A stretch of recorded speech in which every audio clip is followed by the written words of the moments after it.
अस्सलाम वालेकुम रहमतुल्लाहि व बरकातुहू। नादरीन, कैसे हैं आप? उम्मीद है कि आप खुश होंगे। अल्लाह ताला आपके लिए आसानियाँ पैदा फरमाए और अल्लाह ताला आपको सेहत व तंदुरुस्ती अता फरमाए। नादरीन, आज हम एक नए टॉपिक के साथ हाज़िर खिदमत हैं। आज का जो टॉपिक है वो है प्रोस्टेट ग्लैंड, यानी मसाने के गुदूद का बढ़ जाना।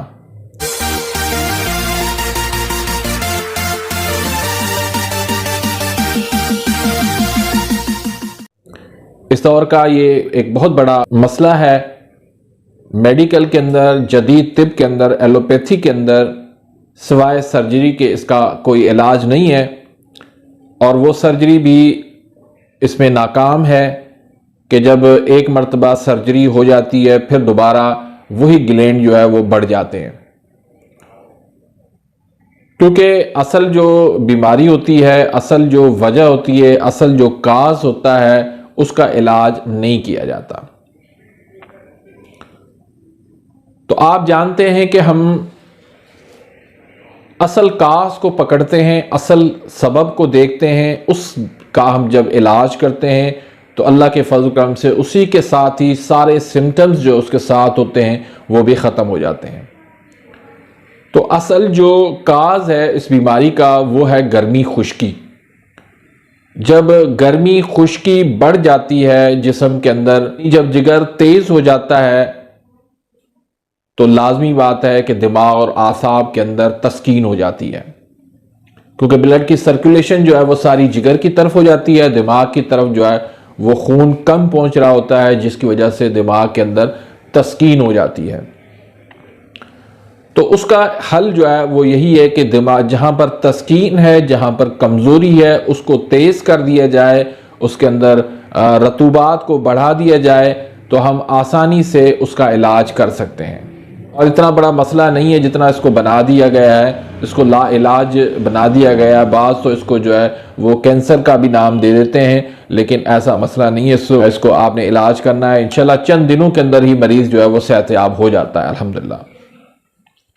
तो नुस्खा बताने से पहले एक छोटी सी गुजारिश रखूंगा कि अगर आपने अभी तक मेरे इस चैनल को सब्सक्राइब नहीं किया तो प्लीज़ सब्सक्राइब कर दीजिए और बेल आइकन के निशान को प्रेस कर दीजिए, ताकि मेरी हर आने वाली न्यू वीडियो का नोटिफिकेशन आप तक पहुंच जाए और आप मेरी वीडियो से मुस्तफ़ीद होते रहें। वीडियो को लाइक करना मत भूलिएगा, वीडियो को शेयर करना मत भूलिएगा, ताकि दूसरों का इसमें फ़ायदा हो। किसी को भी आपका ये पैगाम पहुंच गया, उसको फ़ायदा पहुंचा, तो आपको भी इंशाल्लाह सदका जारिया का सवाब मिलेगा, मुझे भी सदका जारिया का सवाब मिलेगा। तो नाज़रीन, नुस्खा बताने से पहले सबसे पहले तो ग़िज़ा पर आपने तवज्जो देनी है। ग़िज़ा पे जब तक आप अमल नहीं करेंगे तब तक आप इलाज नहीं कर सकते।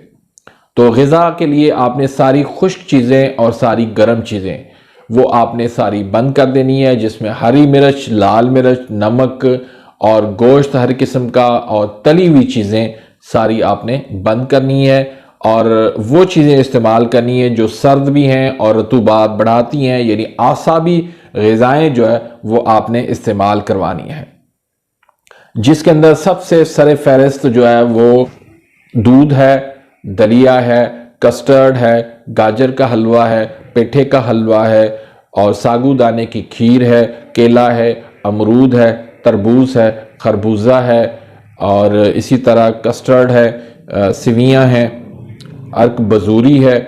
ये चीज़ें आपने इस्तेमाल करवानी है। तो उसके साथ साथ ये नुस्खा जात आपने इस्तेमाल करवाने हैं, जिसमें एक मुलय्यन वाला नुस्खा है, उसमें कलमी शोरा है, जौ खार है, नौशादर ठिकरी है, कासनी है। ये चारों चीज़ें जो है वो आपने एक एक तोला कर दी हैं, और गुल सुर्ख ईरानी जो है इसमें 3 तोला शामिल करने हैं। एक बात का ख्याल रखिएगा कि ये सारी चीज़ें खालिस होना ज़रूरी है, खालिस नहीं होगी तो फ़ायदा नहीं है। तो ये चीज़ें लेकर इसका सफ़ूफ बना के आपने 500 mg के कैप्सूल भर लेने हैं। सुबह, दोपहर, शाम एक एक कैप्सूल देना है। दूसरा जो नुस्खा है वो आसाबी खार इसको कहते हैं। इसमें कलमी शोरा है, नौशादर ठिकरी है और जौ खार है, और काली मिर्च भी इसमें मिला लें। ये चारों चीज़ें जो है ना आपने हम वज़न लेनी है। इसके भी आपने 500 mg के कैप्सूल भर लेने हैं, सुबह, दोपहर, शाम, इसको सफ़ू बना के। तीसरा जो नुस्खा है वो जवारिश शाही का नुस्खा है, मुरब्बा आंवला है, मुरब्बा सेब है, मुरब्बा गाजर है। तीनों जो है 100-100 ग्राम, धनिया 25 ग्राम, इलायची छोटी जो है वो 25 ग्राम, संदल सफ़ेद 25 ग्राम, गुल सुर्ख 25 ग्राम, जरशिक शीरी 50 ग्राम, शहद या चीनी इसमें 1350 ग्राम मिलानी है। सब अद्विया को पीस कर मुरब्बे काट कर मिक्स कर लें और दोबारा इसको पीस लें और 3 गुना शहद या चीनी मिलाकर माजून का कव्वाम बनाकर तैयार करना है। आधी चम्मच सुबह, दोपहर, शाम आपने देनी है। तो ये नुस्खा जात आप इस्तेमाल करवाएंगे, अल्लाह के फजल करम से 1 महीने के अंदर आप इसका आसानी से इलाज कर सकते हैं। तो नाजरीन, इसी के साथ ही मैं इजाज़त चाहता हूँ। उम्मीद है कि वीडियो आपको पसंद आई होगी। अगर पसंद आई है तो वीडियो को आगे शेयर करना मत भूलिएगा। मिलते हैं इंशाल्लाह नेक्स्ट वीडियो में, तब तक इजाज़त, अल्लाह हाफिज़।